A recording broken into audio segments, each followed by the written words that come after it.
Assalamualaikum warahmatullahi wabarakatuh. Ketemu dengan Ibu Respi. Tetap semangat ya anak-anak Ibu mengikuti pelajaran daringnya. Nah, kita mulai materi kita hari ini. Sekarang anak-anak Ibu perhatikan pada gambar. Nah, di gambar ada cerobong asap sebuah pabrik menghasilkan CO2. Nah, CO2 ini merupakan senyawa yaitu karbon dioksida.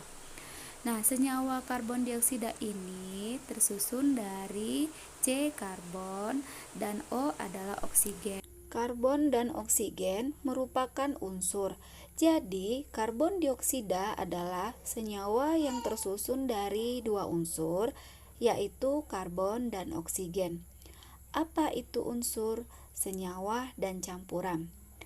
Di video pembelajaran sebelumnya, Ibu sudah menjelaskan bahwa materi adalah segala sesuatu yang menempati ruang dan memiliki massa.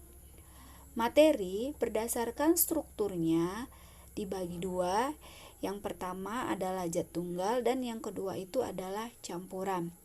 Zat tunggal ini terdiri dari unsur dan senyawa. Unsur dan senyawa memiliki dua pengertian yang berbeda.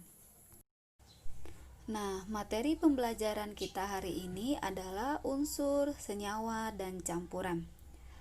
Unsur merupakan zat tunggal yang tidak dapat diuraikan lagi menjadi zat yang lebih sederhana dengan menggunakan proses kimia biasa. Beberapa contoh unsur yang kita kenal dalam kehidupan sehari-hari adalah emas, besi, dan oksigen. Untuk penamaan unsur, biasanya menggunakan bahasa Latin berdasarkan penemu pertamanya atau tempat ditemukannya unsur tersebut. Simbol unsur dibuat untuk memudahkan kita dalam penulisan nama unsur. Penulisan simbol unsur yang digunakan secara internasional adalah simbol oleh John Jacob Berzelius. Cara pemberian lambang unsur menurut Berzelius, yang pertama, setiap unsur dilambangkan dengan satu huruf, yaitu huruf awal dari nama latinnya. Yang kedua, huruf awal ditulis dengan menggunakan huruf kapital atau huruf besar. Yang ketiga, unsur yang memiliki huruf awal yang sama diberikan satu huruf kecil dari nama unsur tersebut.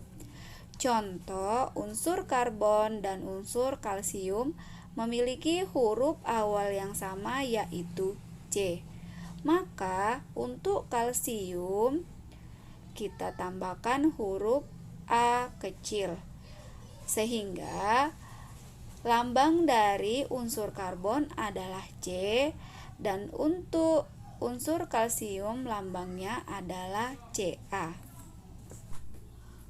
Unsur-unsur tersebut disusun dalam sistem periodik. Sekarang anak-anak Ibu perhatikan sistem periodik berikut. Unsur-unsur yang memiliki sifat yang hampir sama diletakkan dalam satu kolom, yaitu dari atas ke bawah. Unsur-unsur logam terletak di bagian kiri bawah, diberi simbol warna biru. Unsur-unsur non-logam terletak di bagian kanan atas, diberi simbol warna kuning.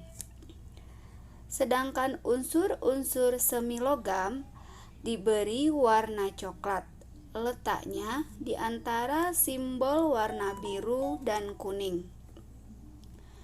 Berikut ini Ibu lampirkan perbedaan sifat unsur logam dan non-logam.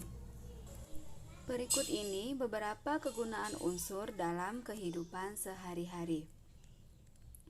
Nah, baiklah, kita lanjut materi kita yaitu senyawa. Apa itu senyawa?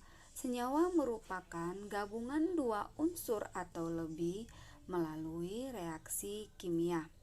Nah, contoh senyawa dalam kehidupan sehari-hari adalah air. Rumus kimia dari air adalah H2O. Air tersusun dari dua unsur, yaitu H hidrogen dan O oksigen. Sifat suatu senyawa akan berbeda dengan sifat unsur-unsur penyusunnya. Misalnya seperti air H2O sebagai senyawa akan berbeda dengan sifat gas hidrogen dan oksigen sebagai unsur penyusunnya. Pada suhu kamar, air berwujud cair, sedangkan hidrogen dan oksigen sebagai penyusunnya berwujud gas. Air dapat kita gunakan untuk memadamkan api, sedangkan unsur gas hidrogen merupakan zat yang mudah terbakar dan gas oksigen merupakan zat yang diperlukan dalam pembakaran. Jadi, sifat senyawa akan berbeda dengan sifat unsur-unsur penyusunnya. Selanjutnya adalah campuran. Campuran merupakan suatu materi yang terdiri atas dua zat atau lebih yang masih mempunyai sifat zat asalnya. Contoh campuran yang sering kita jumpai dalam kehidupan sehari-hari adalah susu coklat, larutan gula, larutan garam, air sungai, dan sirup. Campuran dibedakan menjadi dua, yaitu campuran homogen dan campuran heterogen. Baiklah, pertama kita akan membahas campuran homogen. Campuran homogen merupakan campuran yang tidak dapat dibedakan zat-zat yang tercampur di dalamnya. Contohnya adalah larutan gula.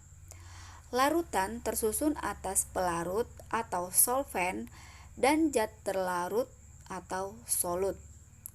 Pelarut yang banyak digunakan adalah air. Misalnya, pada larutan gula, pelarutnya adalah air dan zat terlarutnya adalah gula. Ketika air dan gula dicampurkan, maka kita tidak dapat membedakan lagi mana air dan mana gula. Dan sifat dari campuran tersebut menunjukkan sifat dari unsurnya, yaitu gula rasanya manis. Selanjutnya adalah campuran heterogen. Campuran heterogen terjadi karena zat yang tidak dapat bercampur satu dengan lainnya secara sempurna, sehingga dapat dikenali zat-zat penyusunnya. Contohnya adalah campuran pasir dan air. Tentu kita dapat membedakan antara pasir dan air. Pada campuran heterogen, seluruh bagiannya tidak memiliki komposisi yang sama.